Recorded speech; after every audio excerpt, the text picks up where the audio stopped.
Isn't it fun when you get a card and it has a special surprise?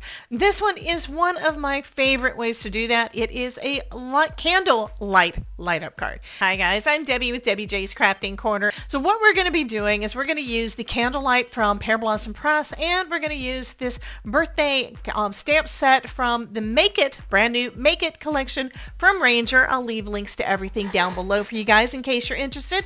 I'm starting this off though by just doing a mask. So we're going to stamp onto some masking paper. I'm using some Stellar ink. Just going to use some Black Widow. Doesn't have to be much. I just need enough to be able to cut this out. This stamp set, to my knowledge, does not have a die set to go with it, so I'm just going to fussy cut. Next, I'm going to stamp it onto some regular cardstock. This time I decided I think I want to try out my archival black. I don't really use a lot of archival ink, and I'm wanting to practice with some different things. Plus, I know that this is an ink that's going to work well with watercolor if I choose to color this with any watercolor type thing. So we're just going to stamp that out, and then we're going to mask it once we get a nice dark impression. Told y'all we were going to be doing some masking, so I'm going to add my mask that we stamped and cut out earlier. The release paper is not going to come off. That's fun. I'm going to go ahead and put this down though right over our image there. Now, in case you're wondering, the reason that you add a mask is that you want to add color and not go where your image is. I'm going to use these sprinkle hearts. That's another thing from that collection from Ranger. This one has got lots of really pretty hearts. And we're going to just do a little bit of ink blending. I think we'll do some rainbow over the top through those hearts. I'm going to start off with some shooting star down at the bottom, put a good amount on there. What I've discovered is that if you want to make sure that you don't have any you don't want to have contamination of your ink pads, start with the lightest one and go a little further than what you think you're going to need to before you go on with the next one. Because you know what, you're going to probably want to put down a couple of layers of this. I did try to put quite a bit down with the shooting star to start off with. Next, we're going to come in with some guppy. So we're going to go from some yellow into the orange. So I'm using separate brushes for each of those. All of these things are from Simon Hurley. Love them. I'm using my Simon Hurley brushes, and they are really nice at being able to get good coverage without really hurting yourself. I have done that before. Just believe me.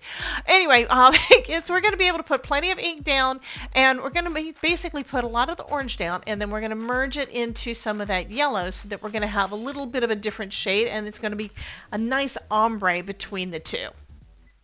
Now, I, of course, want a little bit more color than that. I don't want it to be all yellow, so I'm going to bring in some red. I'm going to use some, I believe this one is Prom Queen.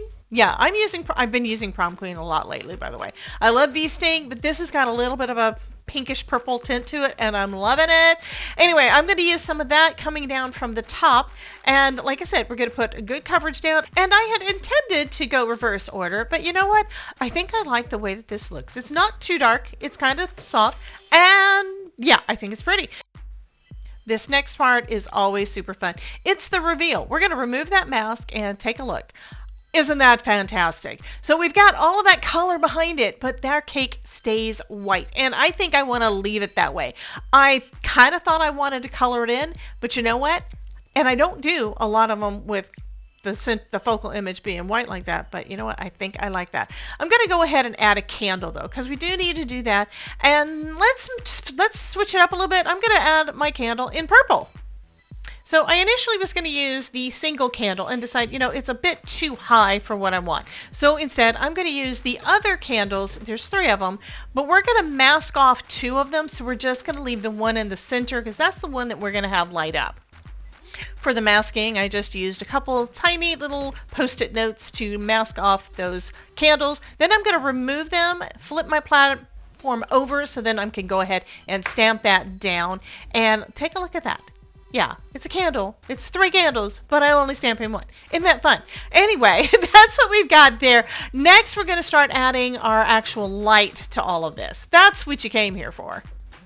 So the candle light is an ingenious thing put together by Amanda and Micah. We have the button at the bottom. We have the light at the top. And then when you push the button, after you put the battery in, of course, when you push the button, the light comes on, just like that. But in order to shut it off, you have to blow it. There is a teeny weeny microphone there at the bottom, and that is what works for getting that light to go off. So just as a side note, when we are doing the hole for our candle light part to show through, we want to make sure that we don't cover the whole thing, because we want to make sure that we've got that little bit of space for that sound to go through. Before we get there, though, we have to decide exactly where we want to put our light. Now, one of the fun things with this, since it stays on, I'm able to hold it without a problem and use a pencil to trace around where I want my mechanism to go. That is going to be so helpful. Okay, you want to know exactly where you're going to put everything.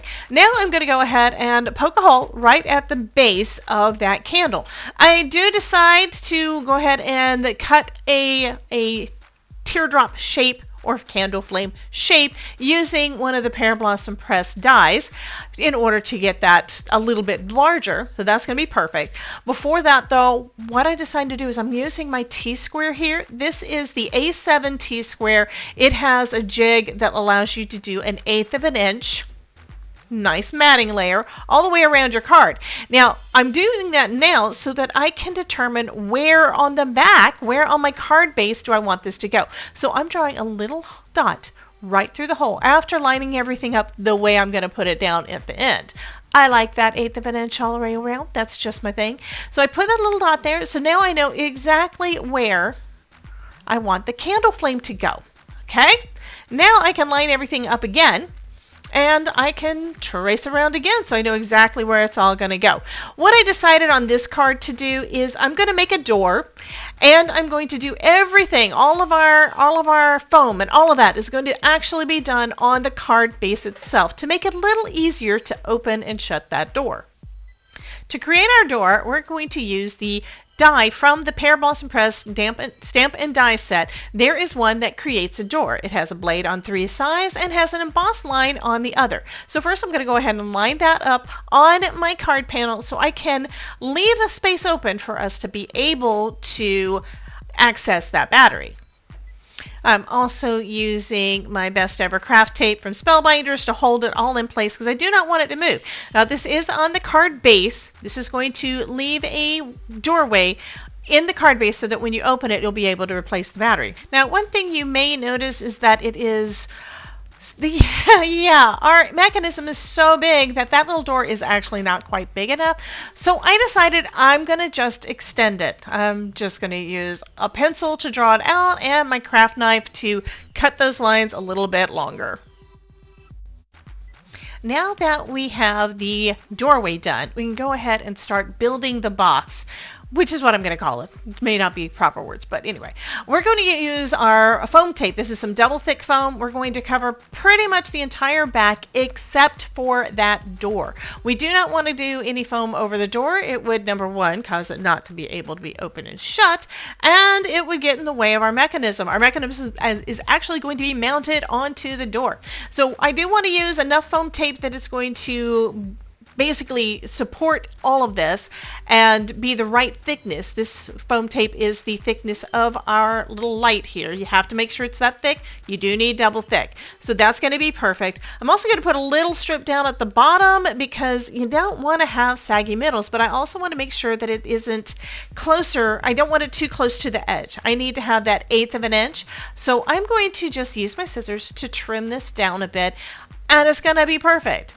Yeah, it's going to be perfect. You're going to have plenty of space, and we're going to have it so we don't have any saggy bits.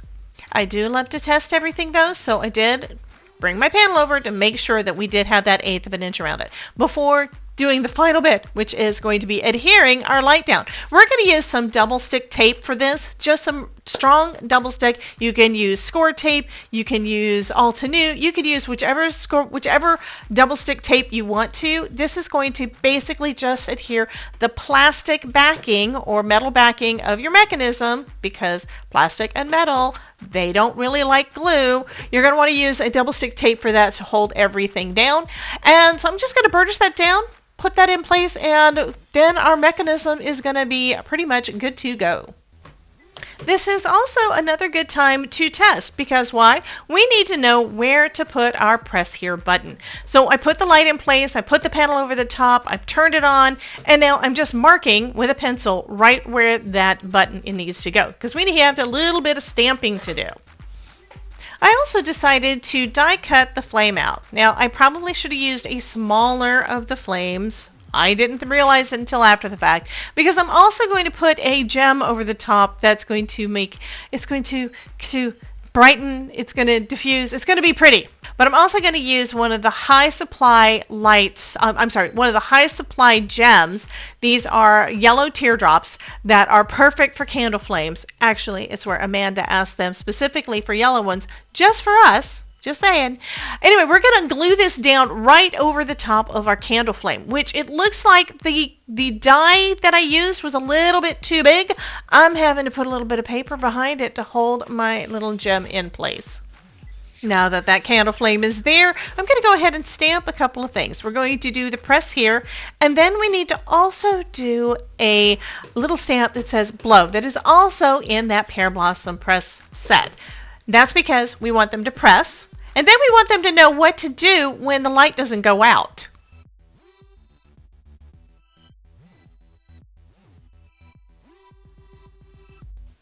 Now you may have to tell them because those little stamps that I used are very subtle. You can do bold, you can do subtle. It's entirely up to you to know how you want to make yours look. I went with subtle. So next we need to add a sentiment. Let's do that. We're going to grab one of the stamps out of that stamp set and add a sentiment to the center. To be honest, I really should have done this before adding the gem, but it still worked out. I didn't damage anything. Don't worry. I am going to stamp it a couple of times, and I am going with that same purple that we used. I believe this was Crown Me, so I'm going to go over it a couple of times, and that ties the candle in with the rest of the cake.